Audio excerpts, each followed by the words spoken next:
우리가 성경을 읽고 또한 말씀을 들으면서 많은 성경의 인물들을 보게 됩니다. 그 사람들의 믿음의 삶과 믿음의 역사들을 바라보면서 우리는 은혜를 받고 감동을 받고 또한 우리의 신앙에 대해서 결심을 해보지만 쉽지가 않습니다.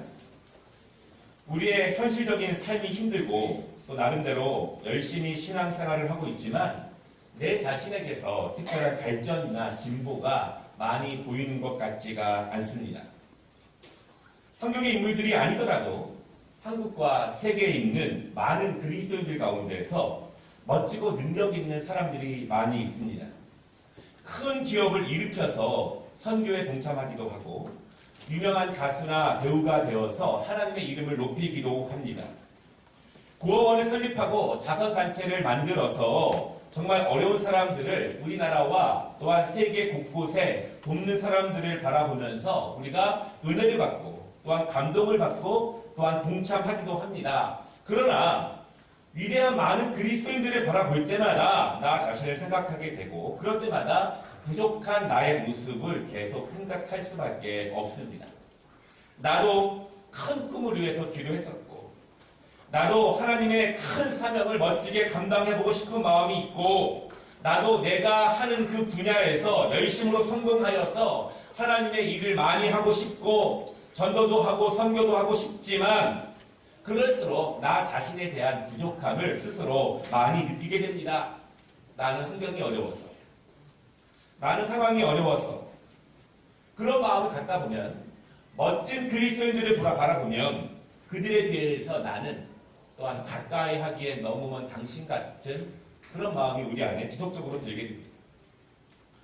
여러분 우리는 위대한 역사를 이룬 많은 그리스도인들의 삶을 바라보게 되지만 사실은 그들의 처음의 시작을 바라보게 되면 그들도 우리와 별반 다르지 않게 시작했다는 사실을 우리가 알게 됩니다. 어떤 사람은 이렇게 말합니다. 저는 신체적인 능력이 부족합니다. 저는 지혜가 부족합니다. 아니면 저는 과정 형편이 어렵습니다. 이렇게 말하는 분들이 있습니다. 물론 그것이 중요하지만 꼭 그렇게 되는가? 그렇지는 않은 것 같습니다. 우리가 잘 알고 있는 강영우 박사가 계시죠.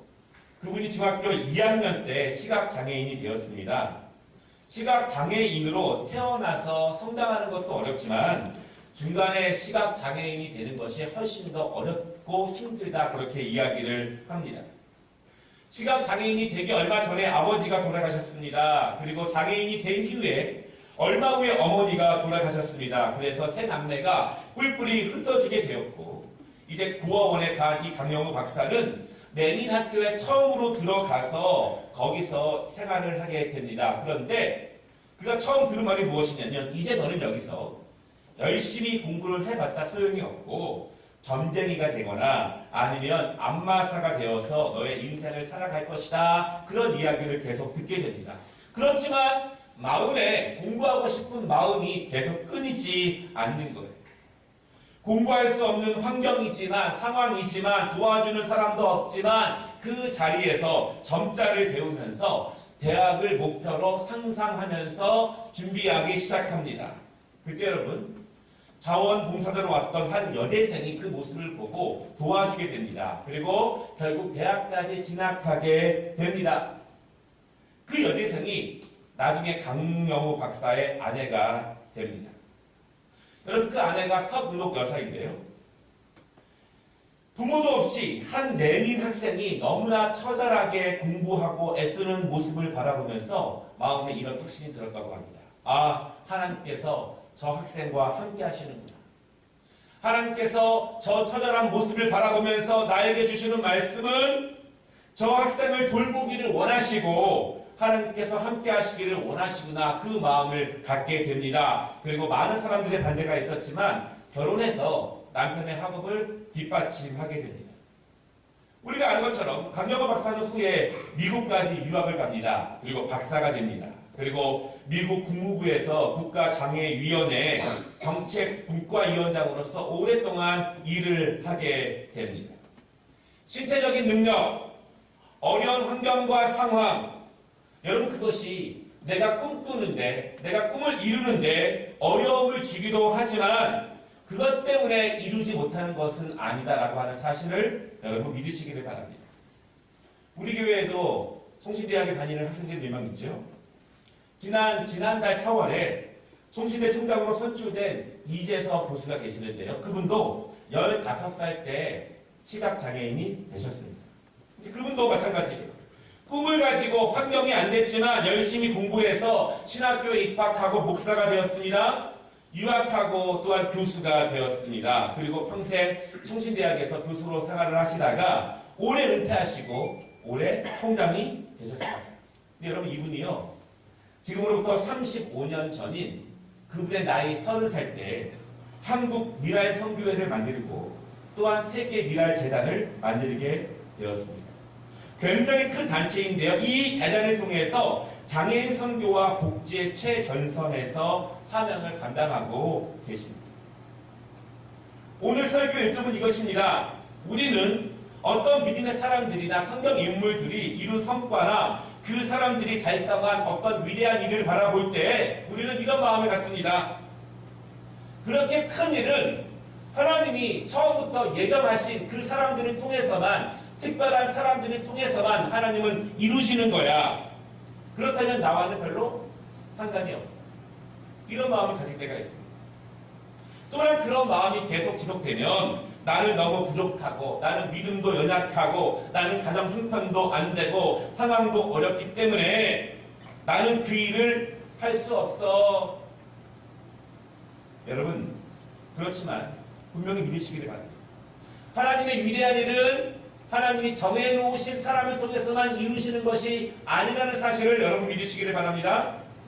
하나님은 누구라도 부르시고 누구라도 하나님이 주신 그 사명과 비전을 굳게 성실하게 붙잡으면 하나님이 함께 하신다는 사실을 여러분 믿으시기 바랍니다.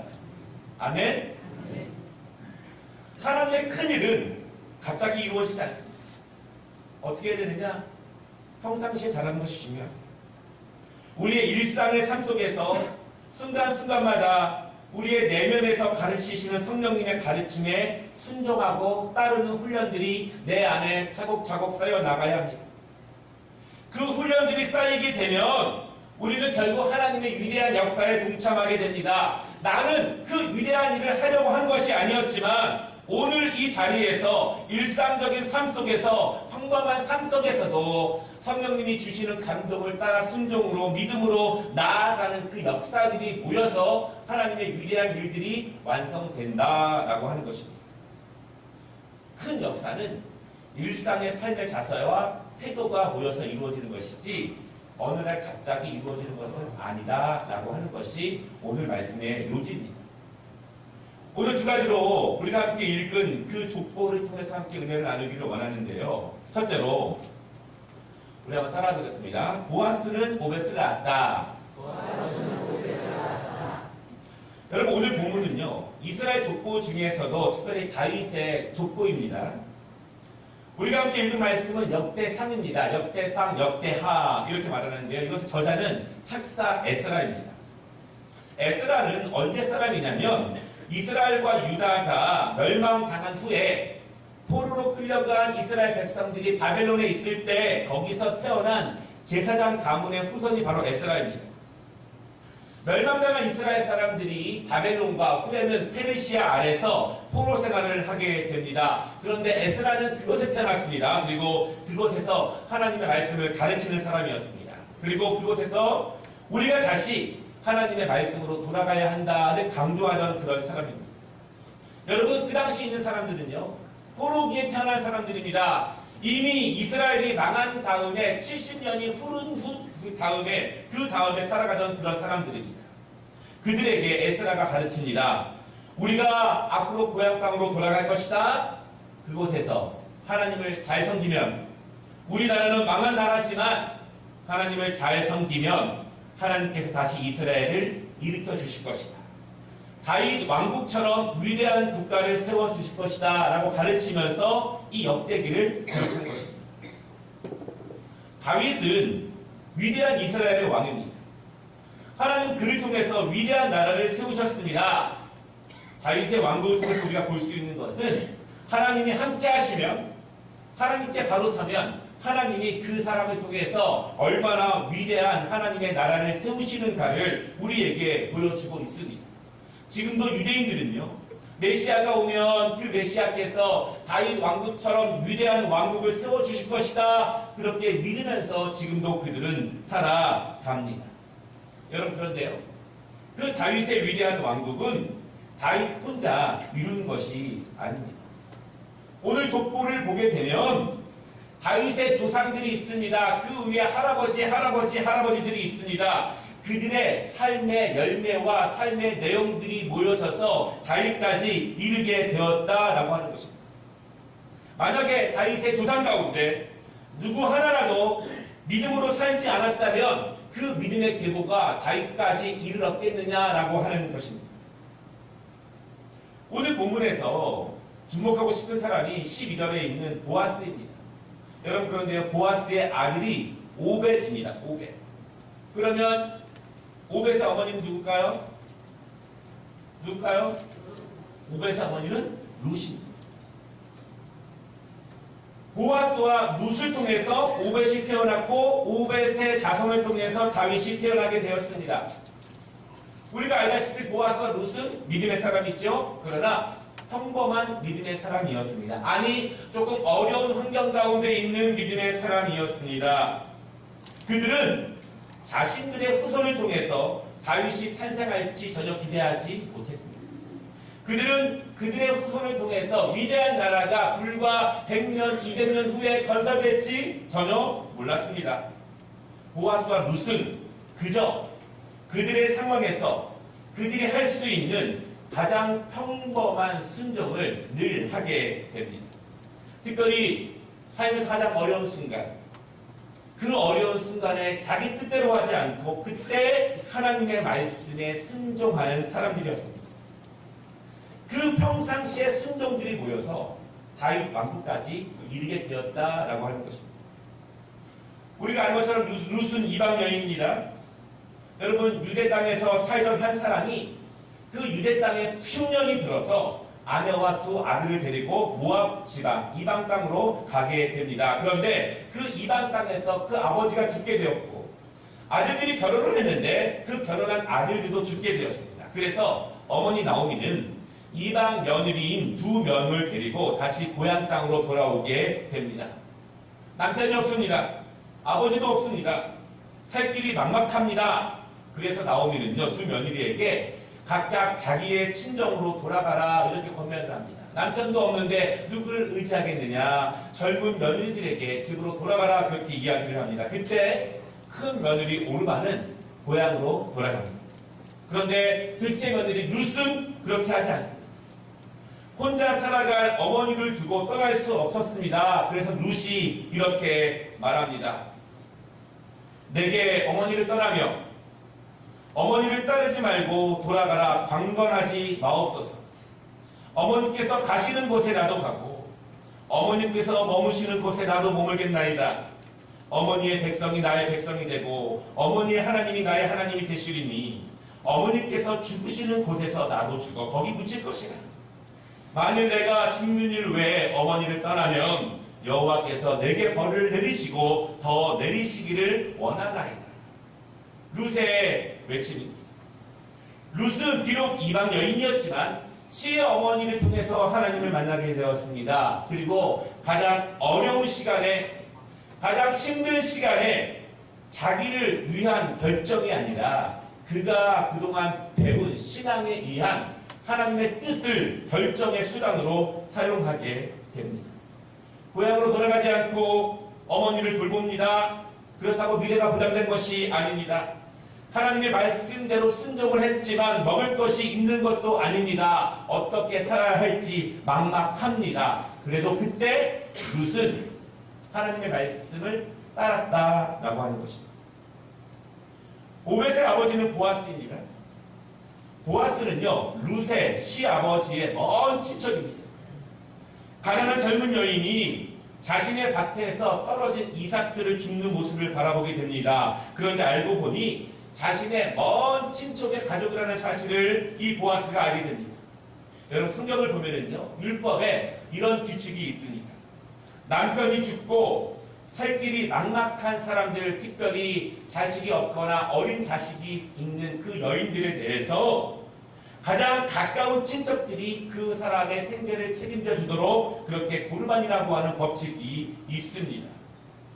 누군가 그 나오미의 가족을 가장 가까운 친척 중에 누군가가 생계를 책임져 주어야 합니다. 그런데 나오미와 룻의 가까운 친척들이 아무도 그들을 돌봐주지 않습니다. 왜 그랬을까요? 그들도 살기 어려웠을 수 있습니다. 그들도 너무 힘들었기에 성경의 가르침은 있었지만 그렇게 순종하기가 어려웠을 수 있습니다. 아니면 성경의 가르침을 소홀히 여기고 꼭 지키지 않아도 된다, 그렇게 믿었을 수도 있습니다. 가까운 친척들이 아무도 나오미와 룻을 돌보지 않을 때 보아스는 그 책임을 회피하지 않습니다. 그리고 보아스는 그 책임을 지키게 됩니다. 다른 친척들이 성경의 가르침을 따르지 않았지만 보아스는 그 가르침을 따릅니다. 모두가 하나님의 말씀의 가르침을 따르지 않을 때 보아스는 따랐다라고 하는 것입니다. 여러분, 보아스와 룻이 결혼을 했습니다. 그리고 거기서 오벳이 태어나게 됩니다. 그들은 자신의 미래를 몰랐습니다. 그냥 각각 현실의 삶에서 너무 힘든 순간이지만 그때 하나님의 가르침을 택하게 됩니다. 모두가 그렇게 하지도 않습니다. 그렇게 한다고 해서 미래가 보장되지도 않습니다. 그럼에도 불구하고 그들의 삶 속에서 특별히 가장 어려운 순간에도 하나님의 가르침에 성실함으로 순종하게 됩니다. 여러분, 그런 믿음들과 그런 순종들이 쌓여서 믿음의 가문을 이루게 됩니다. 믿음의 큰 역사는 한 번에 큰 일을 하는 것이 아니라 작은 일상의 순종들이 모여서 큰 역사가 이루어진다는 사실을 여러분 믿으시기 바랍니다. 지금 순종하지 못하면 큰 일로 가까이 나가기 어렵습니다. 오늘 말씀의 두 번째 말씀은 다윗은 막내 아들이었다라고 하는 것입니다. 오늘 본문의 마지막 읽은 우리가 인물이 바로 다윗입니다. 보아스와 룻을 통해서 오벳은 이새를 낳았고 이새는 아들을 많이 낳았는데 그 중에 막내가 바로 다윗입니다. 보아스는 다윗 왕의 증조 할아버지가 됩니다. 이스라엘 족보는요, 분명하게 다윗 출신입니다. 다윗으로 초점이 맞춰져 있습니다. 그리고 다윗의 족보에서 예수 그리스도가 탄생하게 됩니다. 여러분, 중요한 것은요, 다윗이 막내 아들이다라고 하는 것입니다. 블레셋과 전쟁을 할 때 그 우리의 형들은요, 전쟁에 나아갈 만큼 장성했고 어른이었는데 다윗은 전쟁에 나아가지 못할 만큼의 어린 소년이었다라고 하는 것입니다. 다윗은 그만큼 볼품 없었고 형들에 비해서 연약한 아이였습니다. 그런데 중요한 점은요, 이스라엘의 첫 번째 왕의 사울, 그가 실패했을 때 하나님은 사무엘을 통해서 그 어린 다윗을 다음 왕으로 정하게 되고 기름을 붓게 되었다라고 하는 것입니다. 여러분, 그런데요, 다윗이 하나님의 뜻 가운데 선택되게 된 데에는 인간적인 판단을 내려놓고 성령님의 가르침에 순종한 그 사무엘의 믿음, 그 믿음 때문에 다윗이 왕이 되게 됩니다. 사무엘이 새로운 왕을 찾기 위해서 이새의 집에 갔습니다. 사무엘이 이새의 큰아들 엘리압을 보고 마음에 흠뻑 들었습니다. 그래서 사무엘상 16장 6절에 뭐라고 말하고 있냐면 사무엘이 엘리압을 보고 마음에 이르기를 여호와의 기름 부으실 자가 과연 주님 앞에 있도다, 그렇게 말합니다. 사무엘은 하나님의 종입니다. 여러분, 사무엘이라고 24시간 늘 영적으로 살아가는 것은 아니지만 하나님이 마음에 특별한 감동을 주실 때가 있습니다. 사무엘은 늘 하나님이 주시는 영광 가운데 그가 가신 경험과 지식과 판단을 가지고 하나님의 일을 주관해 나아갑니다. 그가 판단해 보니, 그가 기도해 보니 분명히 엘리압은 너무나 훌륭한 아들이었습니다. 키도 크고 잘생기고 멋있는 그런 사람이었습니다. 사무엘이 결정하면 이스라엘에서 이의를 제기할 사람들이 거의 없습니다. 최고 지도자가 한번 결정하면 자기 스스로도 자기의 뜻을 뒤집기가 매우 어렵습니다. 사무엘은요, 자신의 평소의 경험과 영적인 능력과 학식을 다 동원해서 엘리압을 선택한 것입니다. 여러분, 만약에 사무엘이 그 결정을 그대로 밀고 나아갔다면 다윗 왕국은 이스라엘 역사에 없었을 것입니다. 그때 하나님의 특별한 계시가 사무엘에게 임하게 됩니다. 여호와께서 사무엘에게 이르시되 그의 용모와 키를 보지 말라. 내가 보는 것은 사람과 같지 아니하니 사람은 외모를 보거니와 나 여호와는 중심을 보느니라. 여러분, 내가 무엇인가를 결정했습니다. 내가 무엇인가를 확신하고 있습니다. 내가 열심히 준비해서 결정을 내렸습니다. 이제 그것을 추진하려고 합니다. 그때 성령님께서 다른 감동을 주십니다. 주의 종을 통해서 다른 말씀이, 다른 결정이 선포됩니다. 그때 나는 그것을 돌릴 수 있는가? 내가 충분히 생각하고, 내가 충분히 준비했고, 기도했고, 내가 30년, 40년, 50년, 60년 신앙생활의 모습 가운데 내가 결정을 했는데, 그때 하나님께서 다른 말씀을 주신다면 나는 내 결정 모든 것 내려놓고 성령님의 가르침을 따를 수 있는가? 라고 하는 것입니다.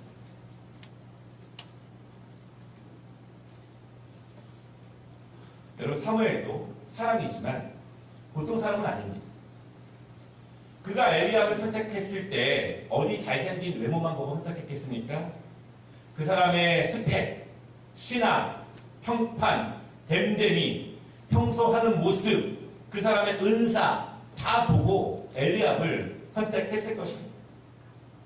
그럼에도 사무엘은 자신의 확신에 찬 결정을 뒤집으라고 하는 성령님의 가르침에 순종하게 됩니다. 왜 다윗인지 모르겠는 거예요. 지금 사무엘의 눈에 보기에도 저 어리고 볼품없고 저 아이를 통해서 어떤 일이 벌어질지 사무엘은 전혀 가늠할 수가 없습니다. 하나님이 다윗 속에서 이루실 나라를 보여주시거나 논리적으로 설명을 해주시거나 아니면 알아들을 수 있도록 말씀을 해주시면 내가 그래도 따라갈 수 있고 내 결정을 바꿀 수 있는데, 보여주시지도 않고 설명을 해주시지도 않고 단순히 어린 다윗, 하나님이 그 마음의 중심을 보았기 때문에 그를 선택하고 기름 부어라 이렇게 말씀하신다는 거예요.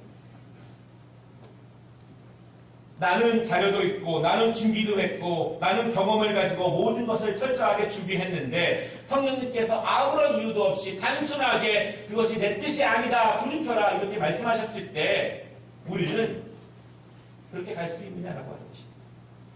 설명도 안 해주시고 보여주시지도 않고 그냥 바꾸라고 말씀하셨을 때 우리는 그렇게 바꿀 수 있느냐라고 하는 것입니다. 여러분, 그때 하는 것이 순종입니다. 보이는 것을 순종하는 것은 순종이 아닙니다. 이해되는 것을 순종하는 것이 순종이겠습니까? 믿음은 보이지 않지만 그 너머에 있는 하나님의 신실하시고 성실하신 뜻을 믿으면서 나는 연약하지만, 나는 지혜롭지 못하지만 나를 더 사랑하시는 하나님께서 나를 사랑하시기 때문에 나에게 주시는 그 말씀에 대한 분명한 믿음으로 그 길을 걸어가는 것입니다. 말씀을 마치겠습니다. 오늘 족보는 위대한 다윗의 족보입니다. 이 족보를 통해서 예수 그리스도가 탄생하게 되었습니다. 우리가 족보를 보면은요, 그저 많은 이름들이 나열되어 있습니다. 별로 은혜도 없고 우리와 관계도 없는 것 같아 보입니다. 그러나 각각의 이름들은요, 각각 자신들에게 주어진 삶에서 하나님의 말씀을 순간순간 복종하고 순종하며 일상의 삶을 살아간 사람들의 역사입니다. 보아스는 자신의 손자가 다윗이 될 줄 알았겠습니까? 룻은 자신의 계보에서 위대한 다윗 왕국이 세워지고 그 계보에서 예수 그리스도가 태어날 줄 알았겠습니까? 전혀 몰랐습니다.